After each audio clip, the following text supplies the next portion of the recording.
Mark 5. And they came over unto the other side of the sea, into the country of the Gadarenes. And when he was come out of the ship, immediately there met him out of the tombs a man with an unclean spirit, who had his dwelling among the tombs, and no man could bind him, no, not with chains, because that he had been often bound with fetters and chains, and the chains had been plucked asunder by him, and the fetters broken in pieces. Neither could any man tame him. And always, night and day, he was in the mountains and in the tombs, crying and cutting himself with stones.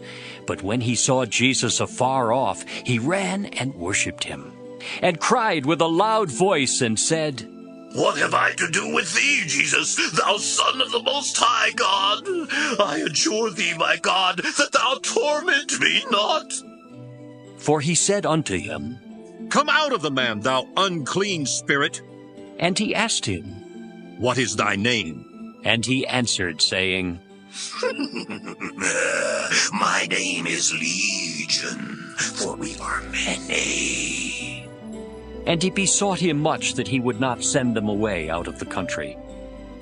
Now there was there nigh unto the mountains a great herd of swine feeding. And all the devils besought him, saying, Send us into the swine, that we may enter into them. And forthwith Jesus gave them leave. And the unclean spirits went out and entered into the swine, and the herd ran violently down a steep place into the sea.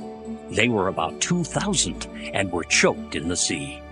And they that fed the swine fled, and told it in the city and in the country. And they went out to see what it was that was done.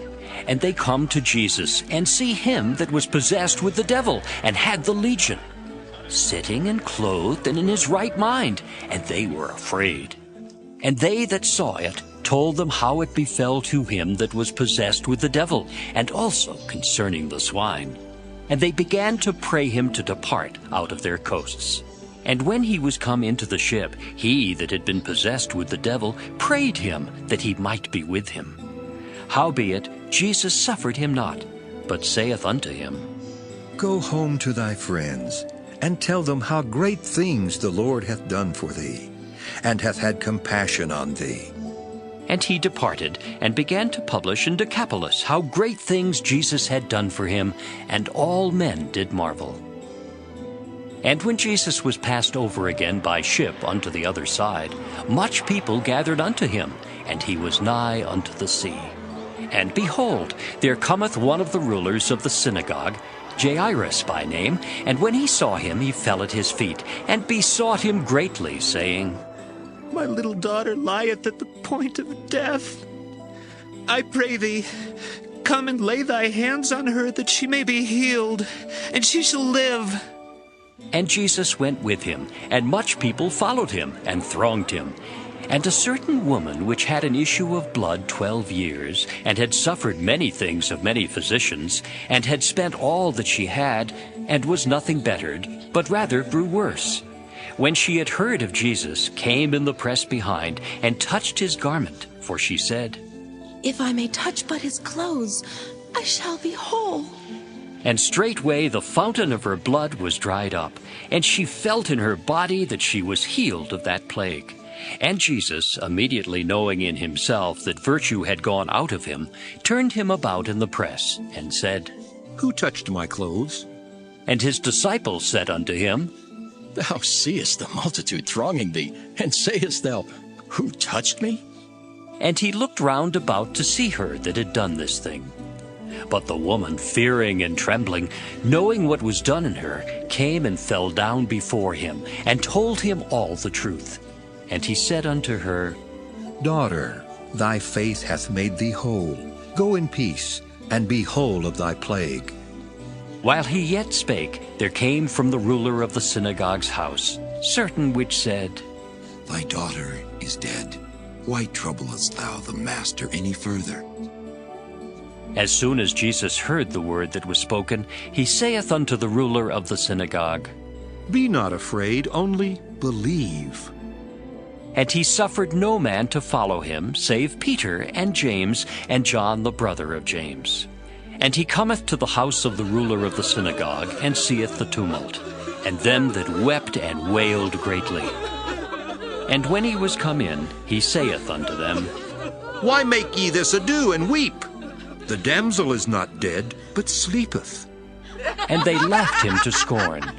But when he had put them all out, he taketh the father and the mother of the damsel, and them that were with him, and entereth in where the damsel was lying.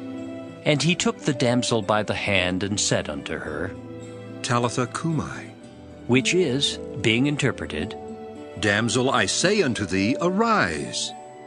And straightway the damsel arose and walked. For she was of the age of 12 years. And they were astonished with a great astonishment. And he charged them straitly that no man should know it, and commanded that something should be given her to eat. Mark 6. And he went out from thence, and came into his own country, and his disciples followed him. And when the Sabbath day was come, he began to teach in the synagogue, and many hearing him were astonished, saying, From whence hath this man these things? And what wisdom is this which is given unto him, that even such mighty works are wrought by his hands? Is not this the carpenter, the son of Mary, the brother of James and Joseph, and of Judah and Simon? And are not his sisters here with us? And they were offended at him.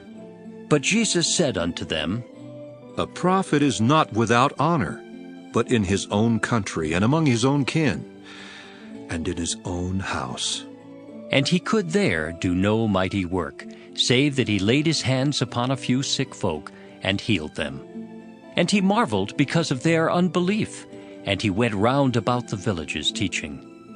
And he called unto him the 12, and began to send them forth by 2 and 2, and gave them power over unclean spirits, and commanded them that they should take nothing for their journey, save a staff only, no scrip, no bread, no money in their purse, but be shod with sandals, and not put on 2 coats. And he said unto them, In what place soever ye enter into an house, there abide till ye depart from that place. And whosoever shall not receive you, nor hear you, when ye depart thence, shake off the dust under your feet for a testimony against them. Verily I say unto you, it shall be more tolerable for Sodom and Gomorrah in the day of judgment than for that city. And they went out and preached that men should repent. And they cast out many devils, and anointed with oil many that were sick, and healed them.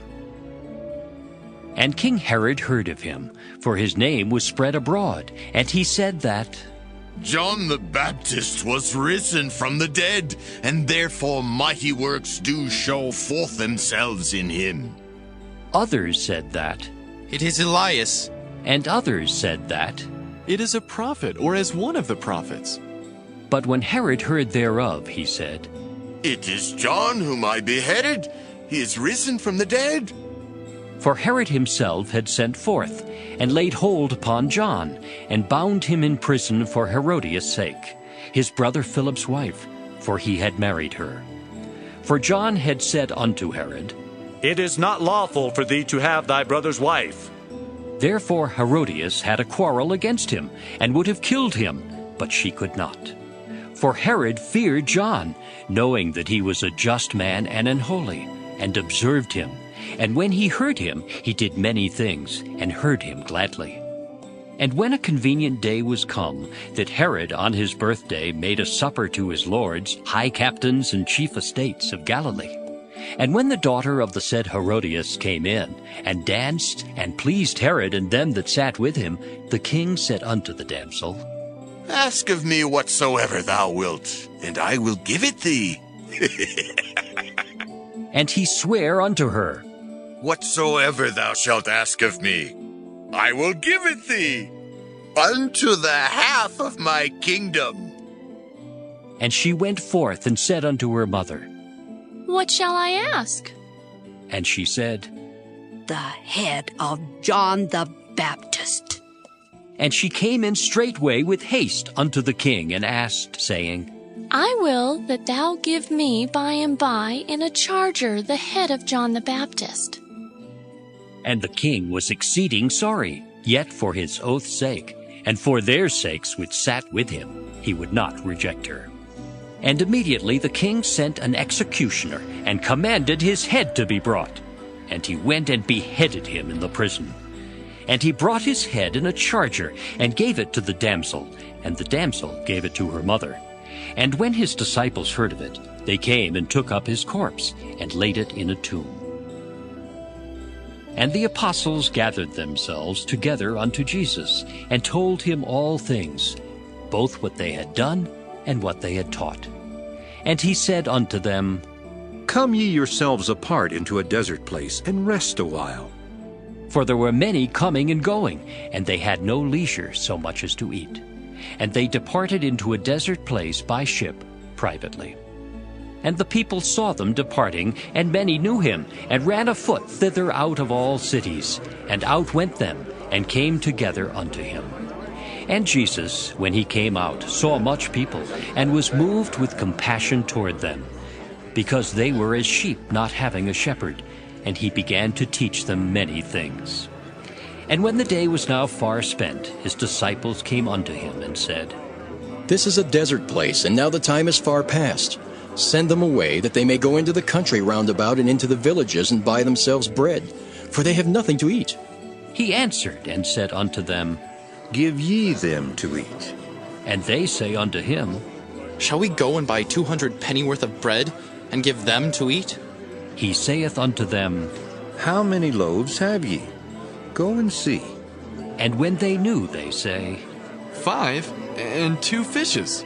And he commanded them to make all sit down by companies upon the green grass. And they sat down in ranks by hundreds and by 50s. And when he had taken the 5 loaves and the 2 fishes, he looked up to heaven and blessed, and brake the loaves, and gave them to his disciples to set before them. And the 2 fishes divided he among them all. And they did all eat, and were filled. And they took up 12 baskets full of the fragments and of the fishes. And they that did eat of the loaves were about 5,000 men. And straightway he constrained his disciples to get into the ship, and to go to the other side before unto Bethsaida, while he sent away the people. And when he had sent them away, he departed into a mountain to pray. And when even was come, the ship was in the midst of the sea, and he alone on the land. And he saw them toiling in rowing, for the wind was contrary unto them. And about the 4th watch of the night he cometh unto them, walking upon the sea, and would have passed by them. But when they saw him walking upon the sea, they supposed it had been a spirit, and cried out. For they all saw him, and were troubled. And immediately he talked with them, and saith unto them, Be of good cheer, it is I. Be not afraid. And he went up unto them into the ship, and the wind ceased. And they were sore amazed in themselves beyond measure, and wondered. For they considered not the miracle of the loaves, for their heart was hardened. And when they had passed over, they came into the land of Gennesaret, and drew to the shore. And when they were come out of the ship, straightway they knew him, and ran through that whole region round about, and began to carry about in beds those that were sick, where they heard he was. And whithersoever he entered, into villages or cities or country, they laid the sick in the streets, and besought him that they might touch, if it were but the border of his garment. And as many as touched him were made whole.